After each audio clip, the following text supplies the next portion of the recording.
یاد رکھیں اللہ 3 طریقوں سے دعا جو ہے اس کو آنسر کرتا ہے. یا اللہ اسی وقت دے دیتا ہے امیجیٹلی، یا اللہ جو ہے اس کو تھوڑا سا ڈیلے کرتا ہے، کیونکہ ظاہر ہے اللہ تعالیٰ اس بندے کو مزید نکھارنا چاہتا ہے. اللہ چاہتا ہے یہ میرے پاس آتا رہے، مجھ سے مانگتا رہے.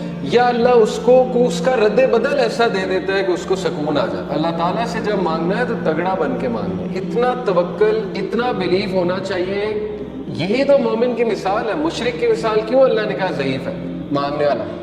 کیونکہ اس کے ہارٹ میں ڈاؤٹس ہیں، اس کو مانگنا ہی نہیں آ رہا، اس کو پتہ ہی نہیں ہے میں نے مانگنا کیسے.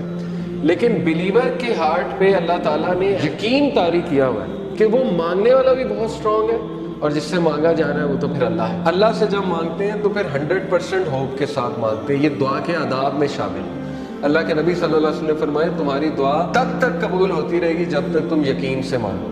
جیسے اس میں تھوڑا سا ڈاؤٹ آ گیا، جیسے اس میں یہ بات آ گئی کہ پتہ نہیں اللہ کرے گا نہیں کرے گا، تو وہ دعا پھر فالٹی دعا ہے، اس میں پھر کمی ہے اس دعا میں، اس میں پھر بہت زیادہ یقین آنے کی ضرورت ہے. تو اس لیے ان چیزوں پہ ورک کرنا چاہیے. دیکھیں ویلیو ایڈڈ چیزیں یہی ہے کہ اپنا یقین بڑھاؤ، اپنا توکل بڑھاؤ. یہ ہمارے کلچر میں ایک بات بڑی ہے نا کہ واسطہ دیتے ہو، کسی ولی کا واسطہ دیتے ہیں. اللہ کو نمبر 1 اپنے نیک اعمال کا واسطہ دے سکتے ہیں. جیسے وہ واقعہ ہے کہ 3 لوگ غار میں تھے، پتھر سامنے آ گیا، اسٹک ہو گئے، نکلنے کا چانس ہی کوئی نہیں. اللہ نے پتھر ہٹا دیا. ایک نے کہا اللہ میرے ماں باپ سو گئے تھے، میں دودھ کا گلاس لے کے کھڑا رہا، تجھے راضی کرنے کے لیے کہ اٹھیں گے تو میں پلا دوں گا، تو میں ساری رات کھڑا رہا، اگر تجھے یہ عمل پسند آیا تو اس کو پیچھے ہٹا دے. اللہ نے پیچھے ہٹا دیا تھوڑا سا. دوسرے نے کہا اللہ مجھے دعوت گناہ، میں گناہ کرنا چاہتا تھا، لیکن اس عورت نے جب میں انٹر ہونے لگا تو اس نے کہا اتق اللہ، اللہ سے ڈر جا، تو اس نے کہا میں ڈر گیا اللہ. اب اللہ کو یہ عمل کتنا پسند آیا. حالانکہ کوئی کہہ سکتا ہے کہ یار وہ تو پہلے سے گناہ کرتا آ رہا ہے، یہ کیا بڑی بات ہے پیچھے ہٹ گیا. نہیں، اللہ کو یہی تو پسند آیا کہ وہ میرے ڈر سے پیچھے ہٹ گیا. تو اللہ از آل اپریشیٹو، اللہ اپریشیٹ کرتا ہے. اللہ نے پتھر ہٹا دیا.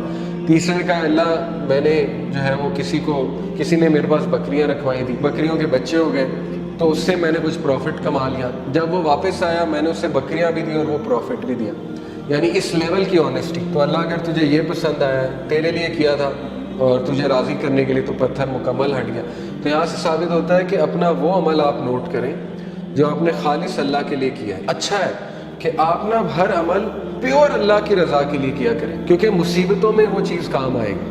ٹھیک ہے نا، جب آپ پہ مشکل وقت آئیں گے تو آپ وہ کوٹ کر سکتے ہیں. اس میں کوئی پرائڈ نہیں ہے کوٹ کرنے میں، بلکہ یہ تو اچھی بات ہے کہ اب آپ اپنا ہر عمل میک شور کریں گے کہ وہ اللہ کی رضا کے لیے ہو، خالصتاً میں اللہ کو راضی کرنے کے لیے کروں. اور یہ کہ اللہ کے ایٹریبیوٹ سے اسے پکارا جا سکتا ہے، اللہ کو اس کے ناموں کا واسطہ دیا جا سکتا ہے. اے اللہ تو الجبار ہے، تو الفتاح ہے. الفتاح کون ہوتا ہے؟ راستے کھولنے والا. جب سارے راستے بند ہیں تو اللہ الفتاح ہے. تو یہ ہے اصل میں دعا کرنے کا طریقہ اور دعا کرنے کا ادب.